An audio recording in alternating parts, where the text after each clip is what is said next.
आज अर्थसंकल्प सादर केलेला आहे, ऐतिहासिक अर्थसंकल्प, काय वाटतं एकूणच? मी सन्माननीय अर्थमंत्री आणि राज्याचे उपमुख्यमंत्री श्री अजित पवार यांचं मनापासून अभिनंदन करेन की एक अतिशय चांगला अर्थसंकल्प त्यांनी सादर केला। माननीय मुख्यमंत्री एकनाथराव शिंदेजी यांच्या नेतृत्वात आम्ही जो अर्थसंकल्प सादर केलेला आहे हा सर्वजन हिताय सर्वजन सुखाय अशा प्रकारचा अर्थसंकल्प आहे। विशेषतः शेतकऱ्यांना मोफत वीज देण्याचा जो निर्णय घेतलेला आहे हा ऐतिहासिक निर्णय आहे आणि हा निर्णय घेत असताना पहिल्यांदा त्याची पूर्वतयारी आम्ही केली। गेल्या 1 वर्षामध्ये जवळपास 9,000 त्या ठिकाणी मेगावॅटचे फीडर्स हे सोलरवर आणण्याचे वर्क ऑर्डर आम्ही दिले आणि त्याचं काम सुरू केलं। 18 महिन्यात ते काम पूर्ण होणार आहे आणि उरलेले जे 6,000 मेगावॅटचे फीडर्स आहेत तेही पुढच्या 3 महिन्यामध्ये त्याचे वर्क ऑर्डर आम्ही देऊ। त्याचा परिणाम असा आहे की आज जी वीज सरकारला 7 रुपयाला पडते आणि शेतकऱ्याला ₹1.25 द्यावी लागते, ती वीज सरकारलाच ₹2.81 पासून ₹3.05 पर्यंत मिळेल। त्यामुळे पुढच्या 4 वर्षामध्ये आज जेवढी सबसिडी लागते तेवढेच सबसिडीमध्ये आम्ही शेतकऱ्याला मोफत वीज देऊ शकू।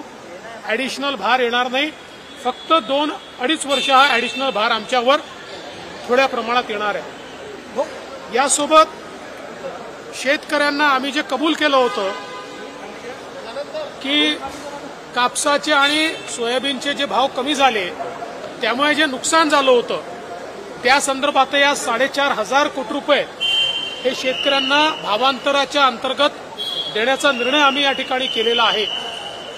अनेक गोष्टी शेतकऱ्यांकरता आज आपण केलेल्या आहेत। त्यासोबत विशेषतः महिलांकरता लाडकी बहीण योजना या अंतर्गत 1,500 रुपये महिना आमच्या भगिनींना आत्मनिर्भर करण्याकरता त्या ठिकाणी राज्य सरकारच्या वतीनं देण्यात येणार आहे।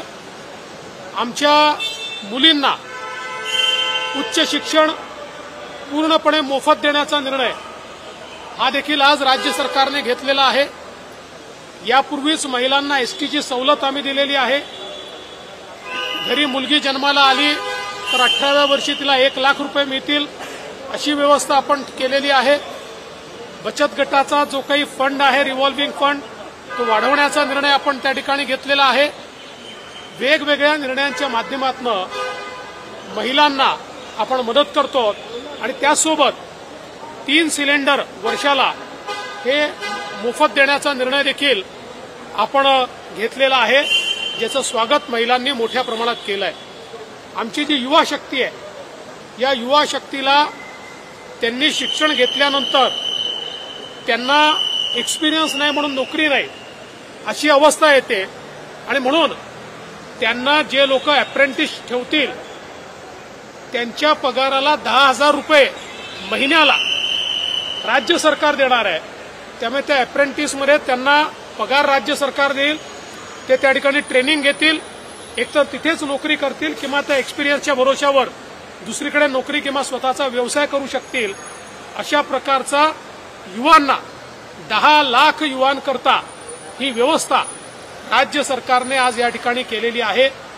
त्यामुळे सर्व जे घटक आहेत, युवा असतील, महिला असतील, शेतकरी असतील, मागासवर्गीय असतील, आदिवासी असतील किंवा समाजातले मायक्रो ओबीसी असतील, अशा सगळ्या घटकांना दिलासा देणारा अर्थसंकल्प आज या ठिकाणी राज्य सरकारच्या वतीनं सादर झालाय आणि मी दाव्याने सांगतो या अर्थसंकल्पामध्ये घोषणा केलेली प्रत्येक योजना ही आम्ही निश्चितपणे अस्तित्वात आणल्याशिवाय राहणार नाही। उद्धव कापूस आणि सोयाबीन विदर्भात सर्वाधिक काही खोटं नरेटिव्ह पसरवणारं बजेट उद्धव ठाकरेंनी यापूर्वीच सांगितलेलं आहे आणि स्टेजवर सांगितलेलं आहे की मला बजेटमधलं काही कळत नाही।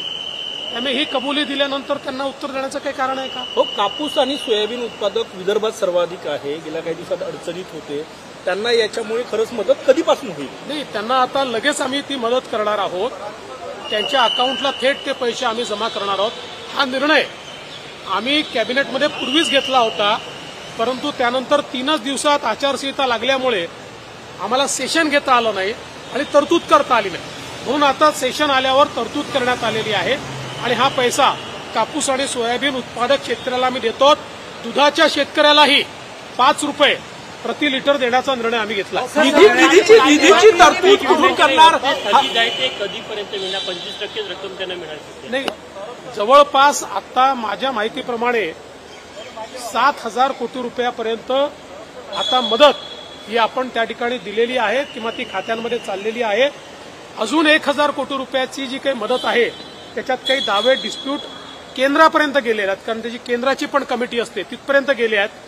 तेही लवकर निकाली काढून तेही पैसे आपण देणार आहोत. पण मला सांगितलं पाहिजे की या सरकारने आतापर्यंत मदतीपोटी 15,000 कोटी रुपये दिलेले आहेत. सर, लाडली बहना योजना मध्य प्रदेश में काफी यशस्वी हुई, उसका तारीफ भी हुई. अब महाराष्ट्र ने इसे अडॉप्ट किया. देखिए, मैं ऐसा मानता हूं कि आज का जो बजट हमने लोगों को दिया है, एक प्रकार से हमारी बहनों को हमने सौगात दी है. 1500 रुपया हम लोग उनको प्रति महीना देने वाले हैं. हमारे किसानों को मुफ्त में बिजली हम देने वाले हैं. हमारी महिलाओं के लिए 3 गैस सिलेंडर हम मुफ्त में देने वाले हैं. इससे पहले हमने उनके लिए जो हमारा स्टेट ट्रांसपोर्ट है उसमें 50% का कंसेशन दिया है. हमारे युवाओं के लिए 10,000 रुपये महीना स्टाइपेंड की योजना हमने लाई हुई है.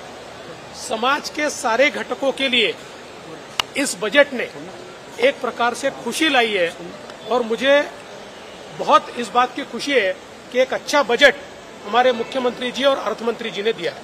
संत्रा उत्पादक